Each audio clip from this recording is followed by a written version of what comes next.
BN media रो पुणी एक class रे समस्त को स्वागत। आज आम पढ़ा तृतीय श्रेणी सरस्वती गणितमाला युग्म एवं अयुग्म संख्या नंबर 8 रु 14 पर्यंत प्रश्नर उत्तर आलोचना करिबा। तेबे आसंतु आजिर क्लास को आगे नेबा। 8 नंबर प्रश्न कहिछि 4 अंक विशिष्ट 5टी अयुग्म संख्या लेख जार एकक अंक 7 थिबो। तेबे देखिबा 1007 ए होची एक अयुग्म संख्या, एकक अंक होची 7।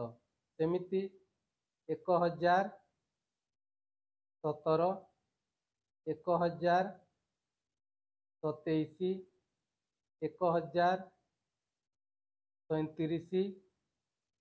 1047 एकक अंक होची 7।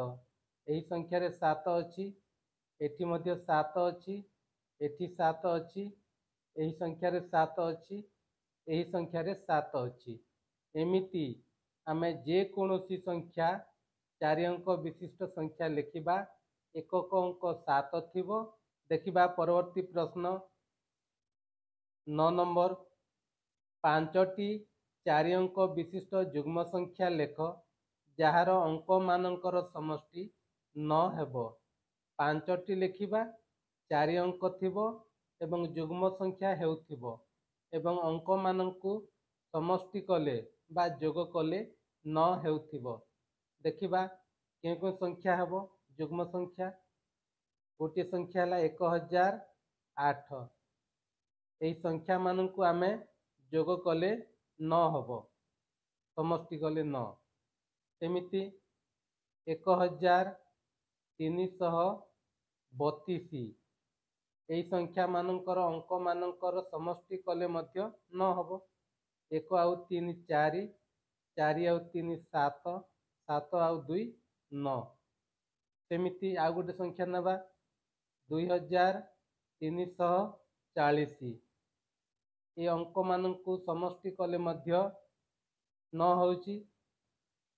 सेमिति आउ गोटे संख्या नबा 5004। ए मध्य हेउची एक युग्म संख्या, अंक मानकर समष्टि कले 5 आउ 05 आउ 05 आउ 4 जोग कले 9। सेमिति आउ गोटे संख्या नै परिबा 3006। 3 0 0 एवं 6 ए चारोटी अंक को जोग कले मध्य सेई 9 होउची। ए सब होउची 4 अंक विशिष्ट युग्म संख्या। एमिति आमे जे कोनोसी युग्म संख्या लिखि पारिबा जार अंक मानकर समष्टि 9 हेउथिबो। तेबे देखिबा आसंतु परवर्ती प्रश्न 10 नंबर युग्म संख्यार एकक स्थान रे केउ केउ अंक रहे। जेउ संख्यार एकक स्थान रे 0 2 4 6 ओ 8 अंक थाए सेही सबु संख्या को आमे युग्म संख्या कहिबा। से जेते बड़ संख्या हेउना काहेकि एही एकक अंक रे जदि 0 2 4 6 एवं 8 अंक थिबो तेबे सेही संख्या को आमे युग्म संख्या कहिबा। तेबे देखिबा परवर्ती प्रश्न 11 नंबर संख्यार एकक स्थान रे केउ केउ अंक रहिले ताहा अयुग्म संख्या हेबो। मु पूर्वरु कहिछि जेउ संख्यार एकक स्थान रे 1 3 5 7 ओ 9 एही सबु अंक रहिले से सबु संख्या को आमे कोन कहिबा अयुग्म संख्या कहिबा। से जेते बड़ संख्या हेउना काहेकि एकक स्थान रे 1 3 5 7 एवं 9 अंक थिले सेही सबु संख्या को आमे अयुग्म संख्या कहिबा। देखिबा परवर्ती प्रश्न 6 नंबर दुईटी अयुग्म संख्यार समष्टि कौन हबो? युग्म संख्या ସେମିତି ख ନମ୍ବର, ଦୁଇଟି ଯୁଗ୍ମ ସଂଖ୍ୟାର ସମଷ୍ଟି କ'ଣ ହେବ? ଦୁଇଟି ଯୁଗ୍ମ ସଂଖ୍ୟାର ସମଷ୍ଟି ସେହି ଯୁଗ୍ମ ସଂଖ୍ୟା ହେବ। ସେମିତି ଗ ନମ୍ବର, ଗୋଟିଏ ଯୁଗ୍ମ ଓ ଗୋଟିଏ ଅଯୁଗ୍ମ ସଂଖ୍ୟାର ସମଷ୍ଟି କ'ଣ ହେବ? ଅଯୁଗ୍ମ ସଂଖ୍ୟା ହେବ। ଘ ନମ୍ବର, ଦୁଇଟି ଯୁଗ୍ମ ଓ ଗୋଟିଏ ଅଯୁଗ୍ମ ସଂଖ୍ୟାର ସମଷ୍ଟି କ'ଣ ହେବ? ଅଯୁଗ୍ମ ସଂଖ୍ୟା ହେବ। ଘ ନମ୍ବର, ଦୁଇଟି ଅଯୁଗ୍ମ ଓ ଗୋଟିଏ ଯୁଗ୍ମ ସଂଖ୍ୟାର ସମଷ୍ଟି କ'ଣ ହେବ? ଯୁଗ୍ମ ସଂଖ୍ୟା ହେବ। ଯୁଗ୍ମ। ଦେଖିବା ପରବର୍ତ୍ତୀ ପ୍ରଶ୍ନ 13 ନମ୍ବର ପ୍ରଶ୍ନ, କେବଳ ଉତ୍ତର ଲେଖ। କ ନମ୍ବର, 4 ଅଙ୍କ ବିଶିଷ୍ଟ ବୃହତ୍ତମ ଯୁଗ୍ମ ସଂଖ୍ୟା 9998 ହେଉଛି 4 ଅଙ୍କ ବିଶିଷ୍ଟ ବୃହତ୍ତମ ଯୁଗ୍ମ ସଂଖ୍ୟା। খ ନମ୍ବର, 4 ଅଙ୍କ ବିଶିଷ୍ଟ କ୍ଷୁଦ୍ରତମ ଅଯୁଗ୍ମ ସଂଖ୍ୟା ଯାହାର ଅଙ୍କମାନଙ୍କର ସମଷ୍ଟି 11। এই ପ୍ରଶ୍ନର ଠିକ୍ ଉତ୍ତର ହେବ 2009। ଏ ହେଉଛି 4 ଅଙ୍କ ବିଶିଷ୍ଟ କ୍ଷୁଦ୍ରତମ ଅଯୁଗ୍ମ ସଂଖ୍ୟା ଏବଂ ଅଙ୍କମାନଙ୍କର ସମଷ୍ଟି ହେଉଛି 11। ଗ ନମ୍ବର, 3 ଅଙ୍କ ବିଶିଷ୍ଟ କ୍ଷୁଦ୍ରତମ ଯୁଗ୍ମ ସଂଖ୍ୟା ଯାହାକୁ ଓଲଟାଇ ଲେଖିଲେ ସେହି ସଂଖ୍ୟା ହେବ। 3 ଅଙ୍କ ବିଶିଷ୍ଟ କ୍ଷୁଦ୍ରତମ ମାନେ ସାନ ହେଇଥିବ ଏବଂ ଯୁଗ୍ମ ସଂଖ୍ୟା ହୋଇଥିବ ଯାହାକୁ ଓଲଟାଇ ଲେଖିଲେ ସେହି ସଂଖ୍ୟା ହେଉଥିବ। ଏହି ପ୍ରଶ୍ନର ଠିକ୍ ଉତ୍ତର ହେବ 202।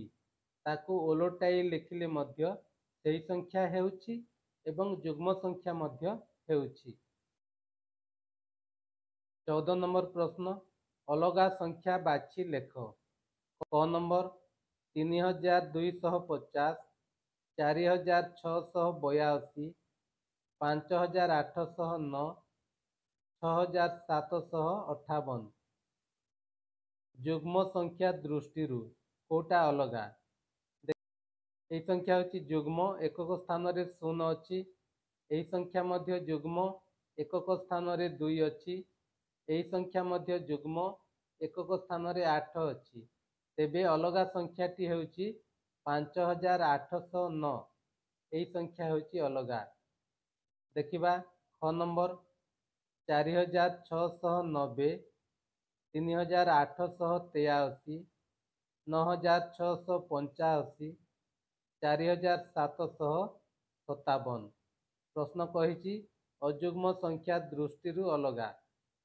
ଦେଖିବା ଏକକ ସ୍ଥାନରେ 3 ଅଛି ଅଯୁଗ୍ମ ସଂଖ୍ୟା, ଏକକ ସ୍ଥାନରେ 5 ଅଛି ଅଯୁଗ୍ମ, ଏକକ ସ୍ଥାନରେ 7 ଅଛି ଅଯୁଗ୍ମ। ତେବେ 4690 ହେଉଛି ଯୁଗ୍ମ। ଏହି ସଂଖ୍ୟାଟି ହେବ ଅଲଗା। ଦେଖିବା ଗ ନମ୍ବର, 3647, 2859, 6438, 8572। ଏହି ସଂଖ୍ୟାକୁ ଓଲଟାଇଲେ ଅଯୁଗ୍ମ, ଏହି ସଂଖ୍ୟାକୁ ଓଲଟାଇ ଲେଖିଲେ ଯୁଗ୍ମ, ଏହି ସଂଖ୍ୟାକୁ ଓଲଟାଇ ଲେଖିଲେ ଯୁଗ୍ମ, ଏହି ସଂଖ୍ୟାକୁ ଓଲଟାଇ ଲେଖିଲେ ଯୁଗ୍ମ। ତେବେ ଅଲଗା ହେଉଛି କ'ଣ?